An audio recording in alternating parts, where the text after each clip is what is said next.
Hey there, parents and scouts. This is your trusty Cub Master, Jason Kirby. I just want to send a brief video to everybody in regards to this coming week's Water Rocket Derby that we're doing at the church.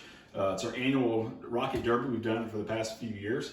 I want to send this video out mostly because we're doing something a little different than previous years due to all the COVID stuff. We have decided to have everyone make the rockets at home and bring the rockets already made to the Water Rocket event on Sunday. That way we can just focus on shooting them. We're all not going to be crammed together trying to make rockets like we have in previous years. And also we don't have access to the gym this year at this point, so it's going to be hard to gather together to make them. So we thought it'd be best to just make them at home and bring them and enjoy shooting them off together next Sunday. So here's a quick tutorial on how to do the water rocket for anybody who's new or just needs a refresher on how to make a water rocket. So this is the water rocket.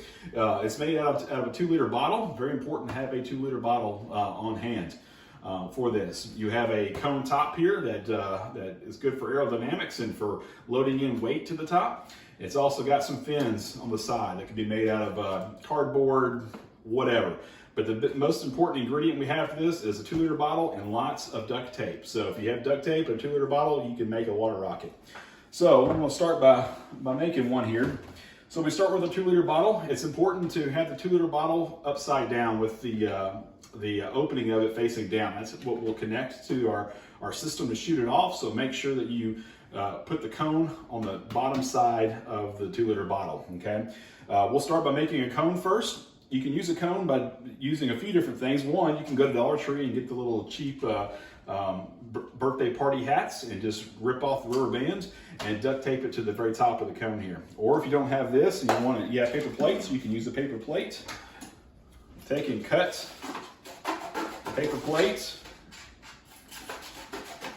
cut a quarter of it off, and then you can take and make a cone out of it using a piece of duct tape to tape the cone together.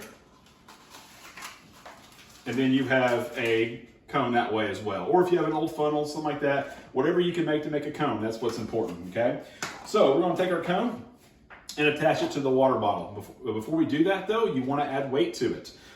So what you also need to have is a little baggie with maybe about a half cup to 3/4 of a cup of rocks or sand or something of weight in it. So that way to give it stabilization as we shoot in the air. So you'll fill this up, get all the air out of the baggie as possible. If you want to, you can wrap the baggie in duct tape to make it where it won't bust open when the rocket lands. But once you have the weight, literally stick the weight in the cone, stick this to the water rocket, go ahead and start grabbing duct tape and literally duct tape the cone to the water bottle. I'm going to use just a few pieces of duct tape here, but when I mean you cannot underestimate the amount of duct tape you'll need, I mean it. Feel free to go with as much duct tape as you possibly want to. The more duct tape that you have, the longer your rocket will last and the more times that you can shoot it. So that's how you start with your rocket. Weight, cone, duct tape it, okay? Next thing you want to do is work on the fins. So fins can be made of multiple different things. You can use a cardboard box, you can use manila folder, construction paper, whatever you have to make fins. That can be whatever shape that you want. You can have 2 fins, 3 fins, 10 fins, 15 fins, as many fins as you want. It's up to you. I've got 4 here because typically 4 is what you always see on a rocket. And you just want to attach these to the bottom part of the rocket, just like this. The way you do that is you take your trusty duct tape that I've already got pieces of, and then put it on just like so, and just start attaching it. You'll put duct tape on both sides of each fin to start out to secure it. Once you've done that, you just move over to your next fin and keep going around, so forth and so forth. I'll say this while I'm attaching it, I do recommend that you don't color these fins or color your rocket until after you have securely fastened everything. I have seen over the years scouts do these awesome designs in their fins, and then when we go to attach them with the duct tape ends up covering up the design, which is no fun. So I encourage you, if you're going to design something, wait till everything has been duct taped onto the rocket, and you will be much better off there with your design. All right, we're just going to do 3 fins right now.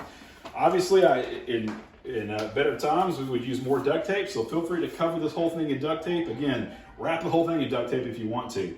But that is the basic design for our water rocket. And again, 2-liter bottle, upside down, weight inside your cone, then duct tape the cone to the top, and put your fins on and decorate. Then you're good to go. Can't wait to see everybody next week, and please email me or call me if you have any questions. Thanks.